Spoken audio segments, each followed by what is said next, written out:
अगर आप अपने पौधों में तरह तरह के फर्टिलाइजर इस्तेमाल करते करते थक चुके हैं और आप एक ऐसी खाद के बारे में सोच रहे हैं जिसके इस्तेमाल करने से आपके पौधों की ग्रोथ अच्छे तरीके से चले, फलों के पौधों पर ज़्यादा फल, फूलों के पौधों पर ज़्यादा फूल, इसके अलावा सब्जियों की पैदावार भी अच्छे तरीके से हो सके, तो आज की इस वीडियो में हम आपको बताएंगे एक ऐसी फ्री के खाद के बारे में जिसको आप सिर्फ मात्र 21 दिन में ही घर पर तैयार कर सकते हैं। तो अगर आप चाहते हैं इस फ्री की खाद को घर पर ही तैयार करना, तो आज की इस वीडियो को आप कंप्लीट देखें, वीडियो को बीच बीच में से स्किप ना करें। इसके अलावा अगर आप हमारी ये वीडियो फेसबुक पर देख रहे हैं तो हमारे पेज को लाइक, अगर यूट्यूब पर देख रहे हैं तो हमारे चैनल को हमसे जुड़ने के लिए सब्सक्राइब ज़रूर कर लें। सिर्फ 21 दिन में बनने वाली इस जादुई खाद को बनाने के लिए आपको कंडों की ज़रूरत पड़ेगी। मेरे यहाँ पर कंडा बोला जाता है, थापा या उपला के नाम से भी लोग इसको जानते हैं। गांव में लोग इसको जलाने के लिए ईंधन के रूप में इस्तेमाल करते हैं। अगर आप शहर से रहते हैं तो किसी भी दूध वाले से आसानी से ये मंगा सकते हैं, या फिर आप लोकल एरिया में जाकर के भी कंडे खरीद सकते हैं।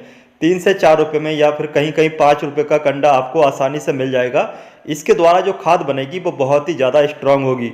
सर्दी के मौसम में तो ये खाद बहुत ही अच्छा काम करेगी आपके सभी पौधों में, चाहे वो फलों के पौधे हों, सब्जियों के पौधे हों या फिर फूलों के पौधे हों। इस खाद के इस्तेमाल करने से पौधे बहुत तेज़ी से बढ़ते हैं, क्योंकि इस खाद के अंदर बहुत ज़्यादा नाइट्रोजन होता है। इसके अलावा बाकी तो सारे ज़रूरी पोषक तत्व मौजूद होते ही हैं। कंडों के द्वारा इस खाद को बनाने के लिए सबसे पहले कंडों के हम छोटे छोटे टुकड़े कर लेते हैं, जिससे कि ये कंडे जल्दी डिकम्पोज हो और हमारी खाद जल्दी तैयार हो सके। तो हमने यहाँ पर कंडों के छोटे छोटे टुकड़े कर लिए हैं।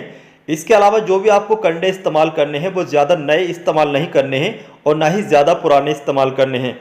अगर आप नए कंडे इस्तेमाल करेंगे इस खाद को बनाने के लिए, तो जो खाद बनेगी उसके अंदर बहुत ज़्यादा नाइट्रोजन होगा। उस खाद को आप गर्मी के मौसम में इस्तेमाल नहीं कर सकते। इसके अलावा अगर आप 1 साल से ज़्यादा पुराने कंडे का इस्तेमाल करेंगे तो उस कंडे के अंदर कोई खास ज़रूरी पोषक तत्व नहीं होंगे और ना ही उसमें ज़्यादा नाइट्रोजन होगा। इसलिए आपको कम से कम 6 महीने पुराने कंडे का इस्तेमाल करना है इस खाद को तैयार करने के लिए। इस ऑर्गेनिक फर्टिलाइजर को तैयार करने के लिए हम यहाँ पर 2 50 लीटर की बाल्टी का इस्तेमाल कर रहे हैं। आपका गार्डन छोटा है तो आप छोटी बाल्टी का इस्तेमाल कर सकते हैं, या फिर आपका गार्डन बड़ा है तो आप उसी हिसाब से ज़्यादा बाल्टियों का इस्तेमाल कर सकते हैं।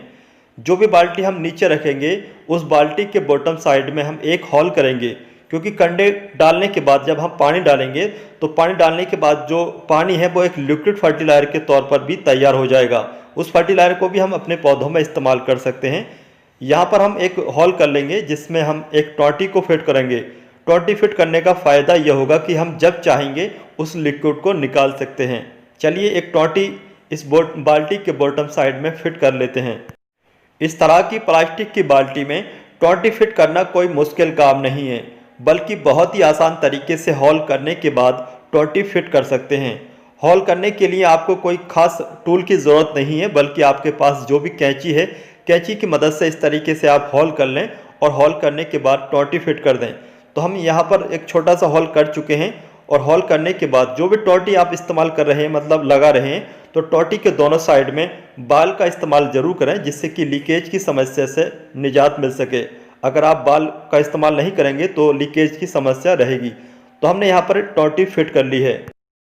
इस काली बाल्टी के ऊपर से जो हमने दूसरी बाल्टी रखी है, इस बाल्टी के बॉटम में हमने काफ़ी सारे होल किए हैं, जिससे कि कंडों के ऊपर से जब हम पानी डालेंगे कंडों को मुलायम करने के लिए, उसके बाद में जो पानी है, यानी कि जो कंडे के अंदर से लिक्विड निकलेगा, वो सारा लिक्विड नीचे इकट्ठा होता रहे काली बाल्टी में। अब चलिए कंडों को इस बाल्टी में भर लेते हैं। कंडे भरने के बाद इन कंडों को हम गीला करने के लिए पानी डाल लेते हैं। कंडों के ऊपर से पानी डालने के बाद इस नीचे वाली बाल्टी में जो भी लिक्विड इकट्ठा होगा उसको हम 24 से 48 घंटे के बाद एक फर्टिलाइजर के तौर पर अपने सभी पौधों में इस्तेमाल कर सकते हैं। इस ऑर्गेनिक फर्टिलाइजर को अगर आप गर्मी के मौसम में तैयार कर रहे हैं तो गर्मी के मौसम में बाल्टी को ऐसी जगह रखें जहां पर डायरेक्ट धूप ना आती हो, बल्कि छाया रहती हो। लेकिन सर्दी के मौसम में आप चाहें तो बाल्टी को डायरेक्ट धूप में भी रख सकते हैं। इस बाल्टी में कंडों को डाले हुए पूरे 48 घंटे का समय हो चुका है। 48 घंटे के बाद जो हमारा लिक्विड ऑर्गेनिक फर्टिलाइजर है वो बनकर के बिल्कुल तैयार हो चुका है। चलिए इस फर्टिलाइजर को निकाल लेते हैं और निकालने के बाद अपने सभी पौधों में इस्तेमाल कर लेते हैं। जो हमारा दूसरा फर्टिलाइजर है उसको बनने में अभी थोड़ा समय लगेगा। तो चलिए जब तक इस फर्टिलाइजर को अपने पौधों में इस्तेमाल कर लेते हैं। इस फर्टिलाइजर को आपको डायरेक्ट इस्तेमाल नहीं करना है, बल्कि आपको 5 लीटर पानी चाहिए। 5 लीटर पानी में आप लगभग 250 ml इस लिक्विड फर्टिलाइजर को ऐड कर लें। दोनों को अच्छी तरीके से मिक्स करने के बाद अपने सभी पौधों में आप हर तीसरे से चौथे दिन इस्तेमाल कर सकते हैं।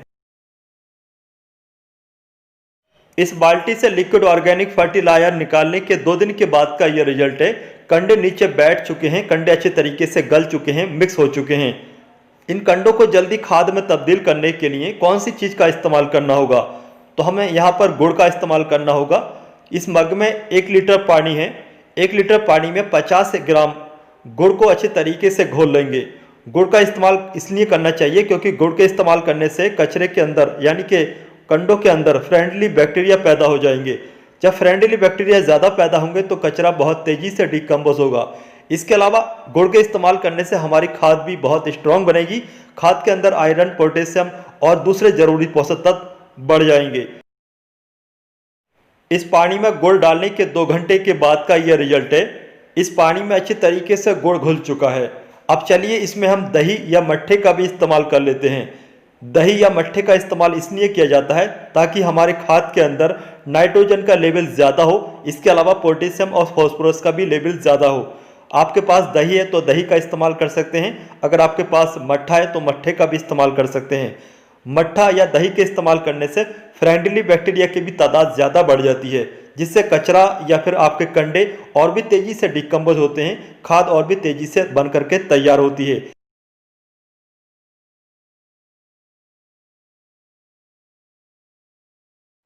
इस बाल्टी में कंडे भरने के बाद अब तक का जो समय है वो 15 दिन का हो चुका है। 15 दिन के बाद का ये रिजल्ट है।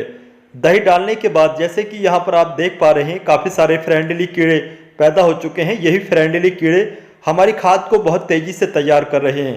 तो चलिए इस खाद को थोड़ा ऊपर नीचे कर लेते हैं किसी भी गार्डनिंग टूल की मदद से, और उसके बाद में थोड़ा पानी ऐड कर देंगे। इस ऑर्गेनिक फर्टिलाइजर को अगर आप गर्मी के मौसम में तैयार कर रहे हैं तो गर्मी के मौसम में आपको खास तौर से पानी का यानी कि मॉइस्चर का ध्यान रखना होगा। इस खाद के अंदर हल्का मॉइस्चर रहना बहुत ही ज़्यादा ज़रूरी है। अगर इस खाद के अंदर मॉइस्चर नहीं रहेगा तो जो फ्रेंडली बैक्टीरिया हैं, जो फ्रेंडली कीड़े हैं, वो मर जाएंगे और आपकी खाद जल्दी तैयार नहीं हो पाएगी, क्योंकि गर्मी के मौसम में मॉइस्चर बहुत तेज़ी से उड़ता है। तो इसलिए सुबह शाम इस खाद को ढक्कन हटा करके ज़रूर चेक करते रहें। अब हो चुके हैं पूरे 21 दिन। चलिए ढक्कन हटा करके देखते हैं। तो जैसे कि आप देख सकते हैं कंडों के द्वारा जो खाद है वो बन करके पूरे तरीके से तैयार हो चुकी है।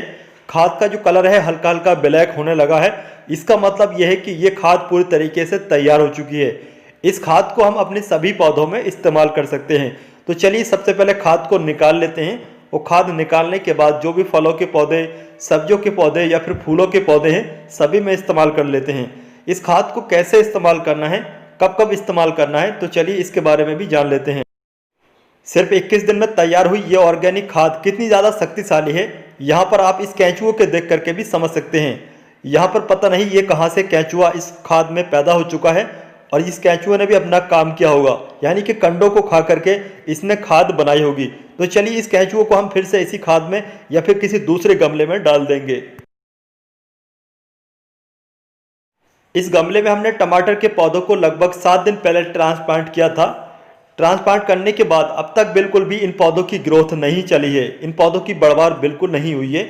अगर आपने कोई भी सब्जी के पौधे ट्रांसप्लांट किए हैं या फिर कोई फूलों के पौधे ट्रांसप्लांट किए हैं, आपके फूलों के पौधे या फिर सब्जी के पौधे नहीं बढ़ रहे हैं, तो आप उन सभी पौधों में इस खाद को ज़रूर इस्तेमाल करें। इस खाद के इस्तेमाल करने से आपके पौधे बहुत तेज़ी से बढ़ने लगेंगे, क्योंकि इस खाद के अंदर बहुत ज़्यादा नाइट्रोजन है। नाइट्रोजन की वजह से पौधे बहुत तेज़ी से बढ़ते हैं। खाद देने के बाद अच्छे तरीके से पानी ज़रूर दें, जिससे कि खाद का असर जल्दी पौधों तक पहुँचे। इस बाल्टी में हमने बाकले की फली के पौधे लगाए हैं। पौधे लगाए हुए काफ़ी समय हो चुका है, पौधों की ग्रोथ भी बहुत अच्छी चल रही है। पौधे बिल्कुल ग्रीन और हेल्थी हैं, लेकिन अभी तक इन पर फलियाँ लगना स्टार्ट नहीं हुई है, कोई भी फ्रूटिंग स्टार्ट नहीं हुई है। तो अगर इस तरीके की समस्या आपके साथ भी है तो आप इस फर्टिलाइजर को इस्तेमाल कर सकते हैं, क्योंकि हमने जो दही और गुड़ का इस्तेमाल किया है उसके इस्तेमाल करने से इस खाद के अंदर फास्फोरस और पोटेशियम की मात्रा काफ़ी ज़्यादा है, जो कि आपके पौधों पर फल फूल लाने के लिए बहुत ही अच्छा है। अगर आप अपने किचन गार्डन में ऑर्गेनिक तरीके से मूली को उगाना चाहते हैं तो मूली उगाने के लिए गमले की जगह पॉलीथीन बैग का इस्तेमाल करें। पॉलीथीन बैग में मूली का साइज बहुत ही अच्छा आता है। तो जैसे कि आप यहाँ पर देख रहे हैं, हमने मूली को इस पॉली बैग में लगाया हुआ है। कुछ मूली की ग्रोथ अच्छी तरीके से चल रही है, मूली काफ़ी मोटी मोटी भी हो रही है, लेकिन कुछ मूली की जो ग्रोथ है वो थमी हुई है, ग्रोथ बहुत ही स्लो है। तो अगर इस तरीके की दिक्कत अगर आपके साथ भी है तो आप इस फर्टिलाइजर को इस्तेमाल कर सकते हैं। इसके इस्तेमाल करने से आपकी मूली की ग्रोथ भी अच्छी चलेगी, मूली का साइज भी अच्छा आएगा। इस फर्टिलाइजर को आप हर 7वें दिन इस्तेमाल करें। तो जैसे कि मैंने आपको अभी पीछे दिखाया, फर्टिलाइजर इस्तेमाल करने के बाद आप पानी जरूर दें। पानी देने से तुरंत ये फर्टिलाइजर आपके पौधों की जड़ तक पहुंच जाता है और पौधों को जल्दी इस फर्टिलाइजर का जो भी जरूरी पोषक तत्व हैं वो मिल जाते हैं। यह है हमारा 12 मासी नींबू का पौधा।